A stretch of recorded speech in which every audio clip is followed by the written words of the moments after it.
Welcome back friends. कैसे हैं आप लोग? उम्मीद है आप लोग अच्छे होंगे। मैं हाजिर हूँ जनरल साइंस एमसीक्यू सीरीज के अगले पार्ट के साथ। ये इसका 7वां पार्ट होगा। दोस्तों, अगर आप किसी भी कम्पिटिटिव एग्जाम्स के लिए जा रहे हो, चाहे वो एसएससी हो, रेलवे हो, बीईओ हो, टेट सीटेट हो, कोई भी कम्पिटिटिव एग्जाम्स हो, जनरल साइंस इंपॉर्टेंट हो जाता है। और मैं आप लोग के लिए केवल वही क्वेश्चंस लाता हूँ जो सिलेक्टेड हैं, एग्जाम्स में पूछे जाते हैं और एग्जाम्स में पूछे जाएंगे। तो आप लोग पक्का यहाँ से कुछ ना कुछ सीख कर जाएंगे, मुझे 100% गारंटी के साथ मैं कह सकता हूँ। तो बने रहिए वीडियो में लास्ट तक। चलिए वीडियो स्टार्ट करते हैं। देखते हैं पहला क्वेश्चन है, गुरुत्वीय तरंगों को पहली बार कब देखा गया? ऑप्शन हैं आपके, सितंबर 2014 में, अगस्त 2017 में, अक्टूबर 2017 में, सितंबर 2015 में। तो इसका राइट आंसर हो जाएगा सितंबर 2015 में। या दोस्तों, अंतरिक्ष में तीव्र वेग से गतिमान पिंडों द्वारा उत्पन्न जो गुरुत्वीय तरंगें होती हैं, उनको प्रत्यक्ष रूप से देखने के लिए अमेरिका में 2 शोधशालाएं यानी वेधशालाएं स्थापित की गई थीं। उन दोनों वेधशालाओं के द्वारा गुरुत्वीय त्वरण को सर्वप्रथम 14 सितंबर 2015 को देखा गया था। ये चीज़ बिल्कुल आप लोग याद रखिएगा। 14 सितंबर 2015 को अमेरिका में सबसे पहले देखा गया था। ठीक है, चलिए नेक्स्ट क्वेश्चन लेते हैं। एक पिंड का अधिकतम भार निम्न में से किसमें होता है? ऑप्शन हैं आपके, वायु में, जल में, हाइड्रोजन में, नाइट्रोजन में। तो इसका राइट आंसर हो जाएगा हाइड्रोजन में। क्यों होता है, चलिए ये भी जान लेते हैं। तो दोस्तों, एक चीज़ याद रखिएगा आप लोग कि पिंड का जो द्रव्यमान होता है वो सदैव नियत होता है, बदलता क्या रहता है? पिंड का भार बदलता रहता है। ठीक है, और पिंड का भार का बदलना 2 चीज़ों पर निर्भर करता है। क्या क्या है वो? पहला है गुरुत्वीय बल और दूसरा उत्क्षेप बल। ठीक, क्योंकि हाइड्रोजन एक हल्का गैस है और विरल गैस है। ठीक है, तो इसके अणुओं द्वारा किसी पिंड पर जो उत्क्षेप बल लगता है वो कम लगता है। ठीक है, तो उसी की वजह से हाइड्रोजन में किसी भी वस्तु का, चाहे किसी भी पिंड का जो भार होता है वो अधिकतम होता है। ठीक, चलिए नेक्स्ट क्वेश्चन लेते हैं। सामान्य ताप पर निम्न में से कौन सा तत्व द्रव के रूप में पाया जाता है? बताना ये है कि निम्न में से कौन सा तत्व द्रव अवस्था में होता है। ऑप्शन हैं आपके, हाइड्रोजन, ऑक्सीजन, ब्रोमीन या आयोडीन। तो इसका राइट आंसर हो जाएगा ब्रोमीन। यह दोस्तों, ब्रोमीन जो है वो द्रव अवस्था में पाया जाता है। इसका सिंबल जो होता है Br होता है। ठीक है, यह एक हैलोजन है और ये हैलोजन समूह का तीसरा सबसे हल्का तत्व है। ये चीज़ बिल्कुल आप लोग याद रखिएगा। ठीक है, चलिए नेक्स्ट क्वेश्चन लेते हैं। परमाणु बम किस अभिक्रिया पर आधारित है? ऑप्शन हैं आपके, नाभिकीय संलयन, नाभिकीय विखंडन, रासायनिक अभिक्रिया या इनमें से कोई नहीं। चलिए फटाफट आंसर करते रहिए, आप लोग कमेंट करके आंसर बताते रहिए और आप लोग खुद अपना देख सकते हैं कितना क्वेश्चन आप लोग सही किए। तो इसका राइट आंसर हो जाएगा नाभिकीय विखंडन। यह दोस्तों, परमाणु बम जो है नाभिकीय विखंडन अभिक्रिया पर कार्य करता है।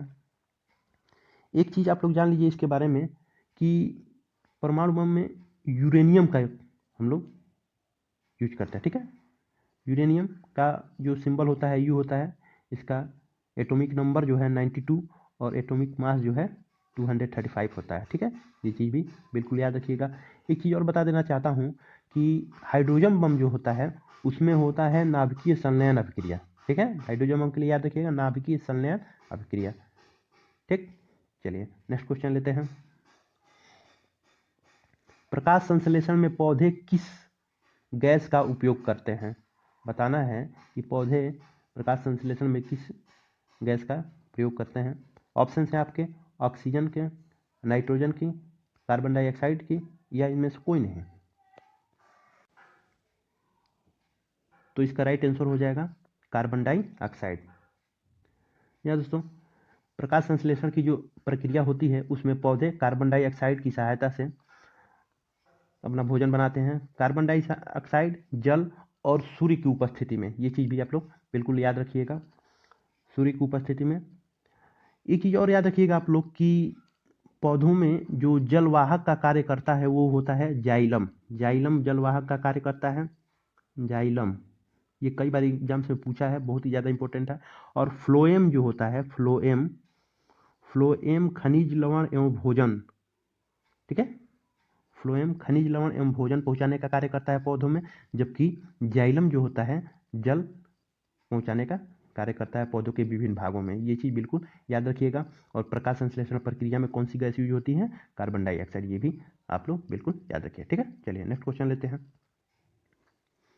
इलेक्ट्रॉन की खोज किसने की? ऑप्शन है आपके, रदरफोर्ड ने, चैडविक ने, न्यूटन ने या जे थॉमसन ने। तो इसका राइट आंसर हो जाएगा जे थॉमसन ने। यहाँ दोस्तों इलेक्ट्रॉन एक मूल कण है पदार्थ का या परमाणु का। परमाणु के 3 मूल कण होते हैं, इलेक्ट्रॉन, प्रोटॉन और न्यूट्रॉन, ठीक है दोस्तों।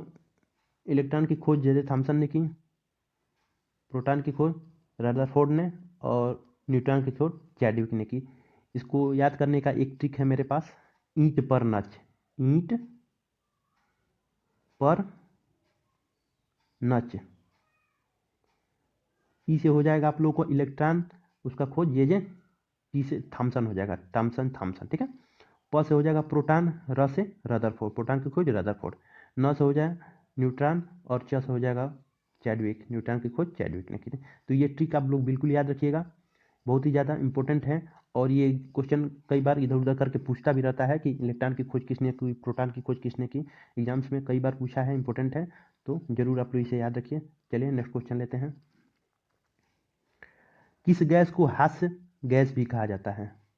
ऑप्शन है आपके, नाइट्रोजन को, अमोनिया को, नाइट्रस ऑक्साइड को, सल्फर डाइऑक्साइड को। तो इसका राइट आंसर हो जाएगा नाइट्रस ऑक्साइड, ठीक है। जी हाँ दोस्तों, नाइट्रस ऑक्साइड जो है वो हास्य गैस यानी लाफिंग गैस के नाम से जाना जाता है। ये हंसाने वाली गैस है।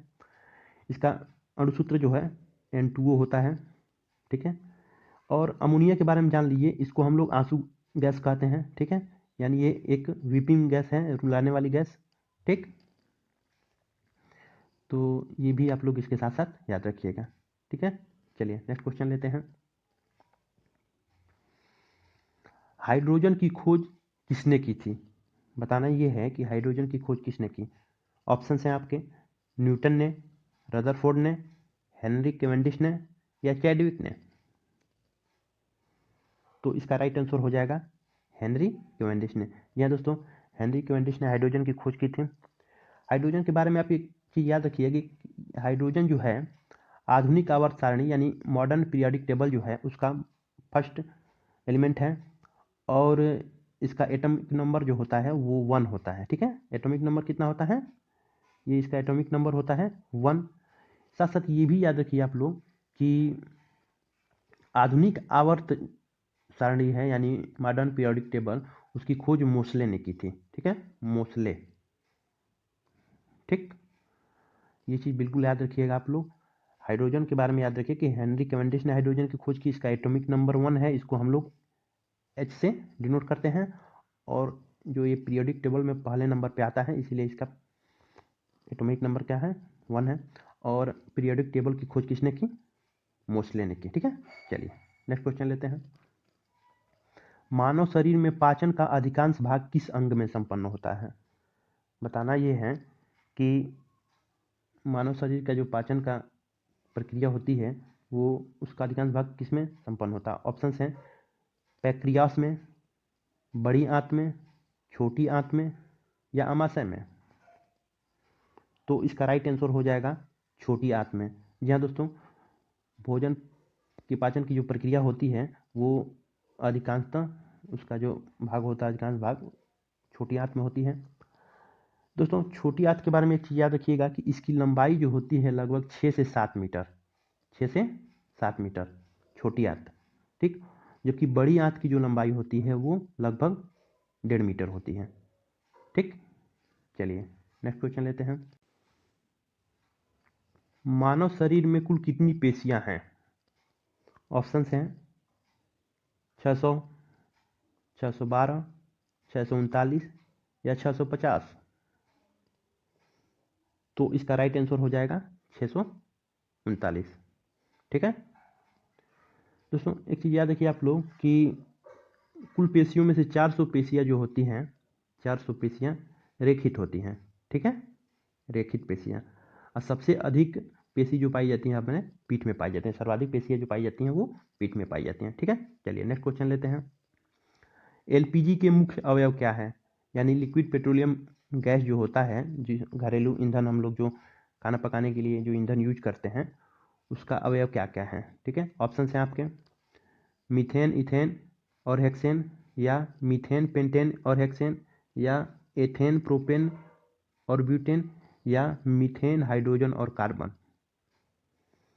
तो इसका राइट आंसर हो जाएगा एथेन, प्रोपेन और ब्यूटेन। जी हाँ दोस्तों, एलपीजी का जो मुख्य अवयव होता है वो एथेन, प्रोपेन और ब्यूटेन होता है।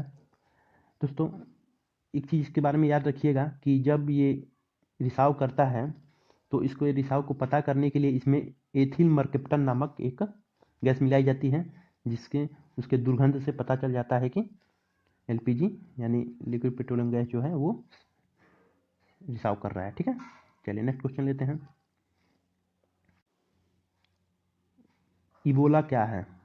ऑप्शन हैं आपके आतंकवादी संगठन, प्राणघात विषाणु, एड्स विषाणु, या इनमें से कोई नहीं। तो इसका राइट आंसर हो जाएगा प्राणघात विषाणु। जी हाँ दोस्तों, ये एक विषाणु है। दोस्तों, इसके बारे में एक चीज़ जान लीजिए कि ये इबोला नामक जो विषाणु है वो पश्चिमी अफ्रीका देशों में महामारी का रूप ले चुका था। ठीक है, WHO ने अगस्त 2014 में इसे अंतर्राष्ट्रीय स्वास्थ्य आपदा घोषित कर दिया। ठीक है, चलिए नेक्स्ट क्वेश्चन लेते हैं। मानव शरीर में सर्वाधिक प्रचुर मात्रा में पाई जाने वाले तत्व कौन सा है? ऑप्शन हैं आपके लौह, सोडियम, आयोडीन या ऑक्सीजन। तो इसका राइट आंसर हो जाएगा ऑक्सीजन।